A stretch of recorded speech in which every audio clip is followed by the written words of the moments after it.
喺呢個凡事講求效率、崇尚結果，人人都俾業績同社會時鐘鞭策住嘅時代，你嘅精神係咪早已經超負荷？你係咪都經常有呢種感覺？明明足一整天都冇做過任何粗重體力活，但就係攰到連一根手指都唔想喐，大腦空白一片，靈魂就好似被鐵底掏空一樣。呢種攰往往唔係因為你身體勞累，而係因為你體內嘅生命能量正瘋狂咁向外洩流。生活入面，我哋總係無可避免會遇到一啲人，佢哋一句說話、一個眼神，甚至淨係一次短暫嘅接觸，就能喺無形之中吸乾你嘅活力，令你陷入無休止嘅焦慮、懷疑同自我否定之中。好多人一聽到莊子，第一個諗法就係消耗避世，或者一啲好玄虛嘅神仙預言，覺得只係古人面對殘酷現實消極逃避嘅一套說法。但如果你拉長時間維度，對照現代人嘅心靈困擾、精神內耗去睇，你就會發覺莊子從來唔單止一本古書，反而係專為現代人度身訂造最硬核嘅心靈防火牆。佢從來唔教你妥協，亦都唔教你用功利心武裝自己，只係教你亂世之中幫自己靈魂起一道密不透風嘅心理防線，面對難人難事從容抽身唔受傷。點解而家好多人成日話躺平，靈魂依然空虛枯竭？點解一啲看似關心你嘅好意，反而變成壓垮你精神嘅導火線？答案其實就藏於莊子嘅心靈自保智慧。如果你想紛亂世間揾翻自己心靈主導權，一定要聽晒落去。呢段深度拆解，想繁雜俗世守住自己心神，不妨點訂閱加關注，唔會錯過每一期深夜讀書聊友分享。而家我哋一齊跟住莊子築起屬於自己人生嘅能量防線，由靈魂深處遠離三種不停消耗你嘅人。莊子叫我哋提防第一種人，極度功利，成日用實用價值去規限扼殺你生活樂趣嘅人。你身邊一定有呢類人，永遠拎住一把叫實用嘅尺，冷冰丈量你做嘅每一件事。放工想學畫畫，佢就喺側邊冷嘲熱辯，學呢樣嘢每個月可以多賺幾千蚊。周末想睇小說放鬆，佢又搖頭質疑，對你升職加薪有咩用？就算你只係花時間整一頓精緻晚餐，佢都會覺得你浪費光陰。佢哋嘅價值觀入面，你所有熱愛放空、感受生活細微美好嘅喜好，只要唔可以互換成金錢考核指標，或者用嚟炫耀嘅社會地位，就毫無價值，唔值得尊重。莊子將呢種睇人睇事嘅心態稱之為匠人思維。喺呢種思維支配之下，世界唔再豐富立體，每個人亦都唔係獨立生命，只係一件件待價而沽嘅工具。當身邊所有人甚至成個社會都逼你變得有用，不停榨取你嘅價值，你應該點樣拒絕俾人消耗，守實自己皮毫韻嘅內心？莊子逍遙遊入面用一棵滿樹柳、樣貌扭曲嘅古樹，講出一個幸福常人認知嘅生存大智慧。書入面有個好出名嘅故事，木匠象石帶住徒弟去齊國，途經曲卡啦，見到一棵超巨型嘅燈寫古樹。呢棵樹大到遮到幾千隻牛，樹幹要10個人先抱得實，樹冠直插雲天。途經路人全部停低腳步，不停讚你呢棵神樹宏偉壯觀，唯獨象石連望都唔願望一眼，直接帶徒弟行過。徒弟百思不解，追上去問師父：我哋學手藝以嚟，從未見過咁靚嘅木材，點解你連睇都唔睇？象石冷笑答佢：呢棵係完全冇用嘅散木，用佢做船好快沉，整棺材幾日就腐爛，做器皿輕易斷裂，整門窗樹枝不停突漏，完全派唔上任何用場，所以我先唔理佢。當晚呢棵被象石搵得一文不值嘅大樹，走入象石夢中同佢講：你想拿我同邊啲樹比較？係蘋果梨、金桔呢類果樹嗎？呢啲樹因為果實甜美對人有用，一到收成季節就會俾人瘋狂剝削，用棍鋪折斷枝去掙塌樹身。佢哋一生就因為有用飽受摧殘，未活到天年就夭折。呢就係有用帶嚟嘅災禍。至於我，正因為對人類毫無用處，先可以平安活到今日，長成參天巨樹。對我自己而言，無用先至係對生命最大嘅保護同尊重。如果我有半分利用價值，又點可以活到今日，長到遮天蔽日？這係莊子最高層次生存智慧。無用之用，方為大用。現代社會就好似一間永不停運作嘅木匠工廠，人人都想將你打磨成一件好用趁手嘅工具。如果你太過有用，凡事都取傳取到百依百順，就會俾身邊人、成個社會不停消耗榨取返工。加班從唔推辭，做人脾氣好，從唔識拒絕。感情入面過分懂事忍，讓到最後其他人嘅業績達標，其他人嘅情緒得到安冷，淨係得你自己心神。因為長期過度消耗，慢慢枯萎衰敗。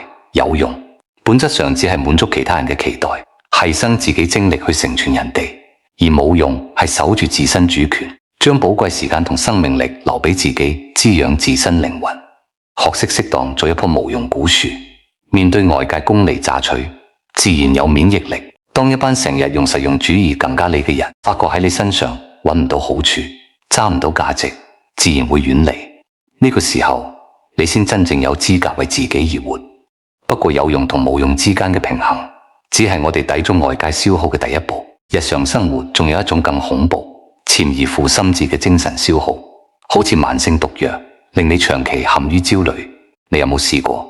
因為旁人一句隨意批評、無關痛癢嘅否定，失眠一整晚；又或者馬路上有人亂切線，網上陌生人抬公嘲，令你成日心情煩躁，專心唔到呢，就牽涉到莊子提醒我哋提防嘅第二種人。事事中意爭勝，拉你轉入蝦角之爭嘅負能量源頭。如果你都有呢種困擾，繼續聽落去，呢個預言會徹底改變你對人際癲怒嘅睇法。莊子覺得所有意氣之爭根本就係白白浪費自身生命力。佢用一個荒誕但一針見血嘅預言，講透人類無謂內耗。獅牛左邊隻角有個萬事國，右邊隻角有個足時國，兩國為咗爭奪獅牛角上面極細微嘅地盤，不斷發動大戰，每次開戰時傷數萬人，追咗提兵，血流成河，要打足大半個月先肯停戰。聽起身是不是好滑稽，難以置信？但喺莊子眼中，我哋平日辦公室為小小利益勾心鬥角，網上為無關緊要嘅觀點同陌生人吵到面紅耳赤，同蝦牛角上打仗嘅蠻族兩國根本冇分別。我哋自以為係捍衛尊嚴、堅持原則。但放喺更宏大嘅視角去睇，我哋爭奪嘅只係蝦牛角上一粒微塵。為咗令我哋遠離無謂內耗，亂世之中保持內心平靜清醒，莊子三木提出經典虛舟思維。方舟而滯於河，有虛船嚟捉舟，雖有數心之人半怒。白話解釋：你划住隻小船過河，突然有一空船取水流撞埋過嚟，就算你本身脾氣火爆，都唔會動怒，只會靜靜推開空船繼續前行。因為你清楚船上冇人，唔係有人故意針對你，只係風同水流造成嘅意外。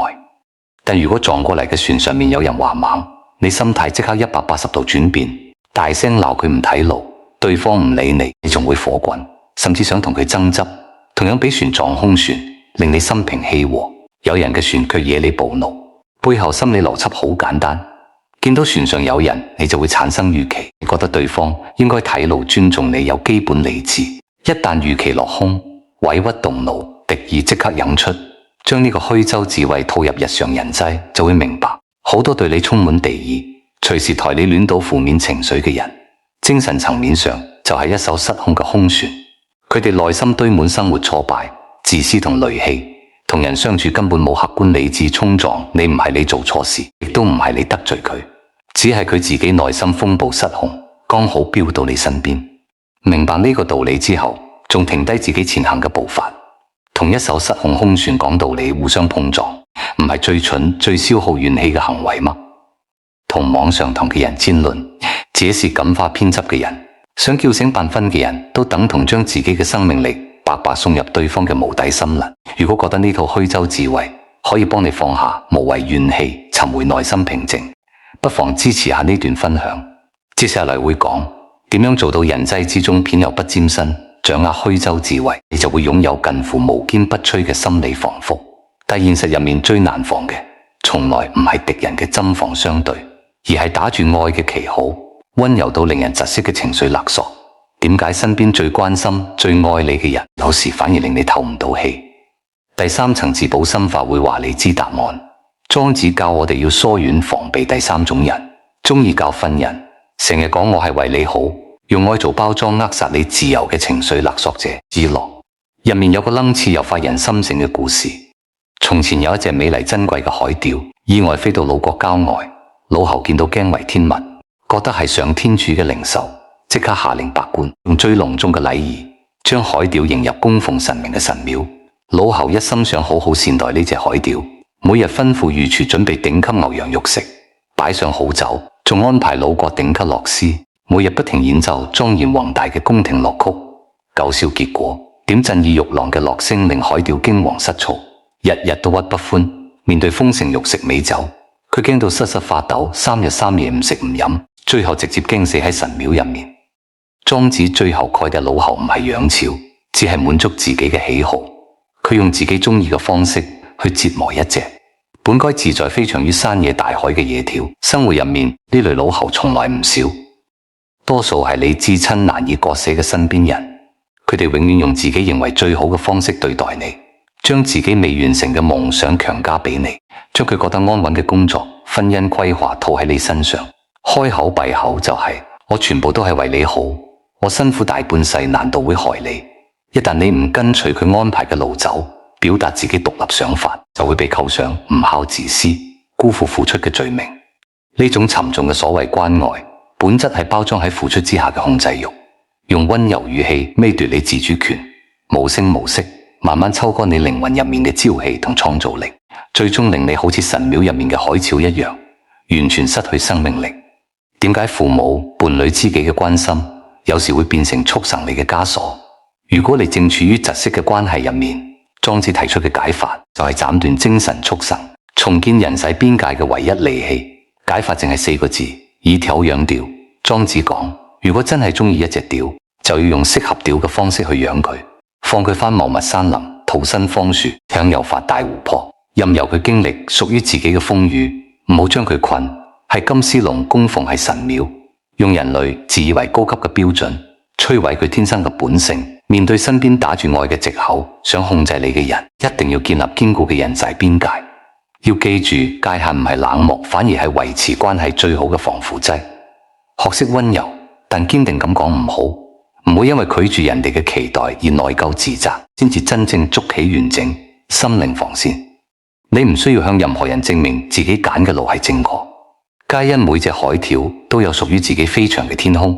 當你避開呢3類消耗自己嘅人，築好自身能量防線，外界嘅冷嘲熱諷質疑依然會接踵而來。學識拒絕，唔再隨波逐流，唔再討好所有人之後，身邊人會話你孤僻唔合群，甚至標人你自私唔求上進。呢個時候點樣完全免疫外界嘈雜聲音？孤獨之中守住靈魂，重用高貴莊子。逍遙遊開篇嘅泥泊巨鳥早已講出答案。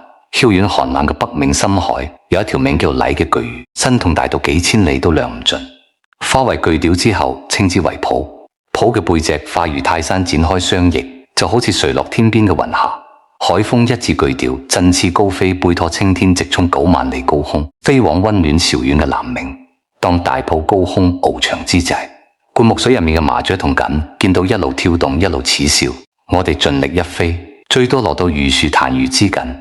有時飛唔上去，跌落地下就算。點解佢要大費周章，飛上9萬里高空，去到咁遠嘅南方？咁做有咩意義？大風起，巨圖展翅。如果浮圖起飛一下，停低腳步，同灌木水入面嘅雀仔解釋。高空風光講南冥大海嘅美好努力，證明自己飛高唔係炫耀。佢永遠都飛唔穿雲海，到唔到目的地。你人生入面係咪長期同身邊麻雀解釋自己嘅理想？會唔會因為地面人群嘅質疑，懷疑自己前行嘅方向？依旁最高級嘅自保方式，簡單又震撼，唔爭呢，唔解釋，唔回頭，直接起飛，衝上9萬里高空。當你飛得足夠高，高空疾風自然吹散地面所有閒言碎語。當你走得足夠遠，底下指指點點嘅人，只係地平線上一粒微不足道嘅灰塵。呢就係心靈防座最高層心法認知層面嘅降維打擊。唔需要打敗消耗你嘅人，只需要不停拉高自己嘅認知同人生格局。當你同佢哋嘅差距大到好似耳波同麻雀咁，佢哋嘅算計妒忌巢對你完全失去作用。皆因你同佢哋早已活喺2個唔同層次嘅世界。拉高自身認知維度係所有心靈自保入面最強一招。但日常之中，我哋要點樣一步步修煉成唔受外界干擾嘅突破？莊子整本著作收尾用不生自會總結一句真理：語泰定者，發乎天光。意思係當你內心好似天地宇宙一樣安穩鎮定，自身自然會散發出通透嘅智慧光芒。呢份內心穩定就係屬於你自己最好嘅心靈風水。人生短短3萬日，時間同精力係世上最稀缺嘅資源，唔好日日去人哋嘅負面情緒垃圾場做義工，學古樹一樣守住自身能量，學虛舟一樣化解怒火，學野鳥一樣堅持人際邊界，學阿鵬一樣扶搖直上提升格局。當你唔再為無謂人際焦慮，唔再因人哋評價自我內耗，專心滋養自己靈魂，你就會察覺從前所有想打擊你、消耗你嘅算計同惡意，面對你強大嘅內心定力，全部不攻自破。到時你自身自有光芒，自帶源源不絕嘅生命能量。多謝今晚陪我一齊傾偈。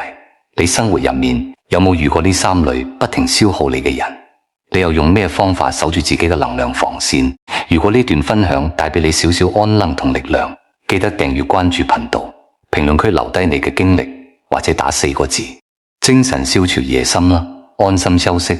我哋下期深夜讀書再見。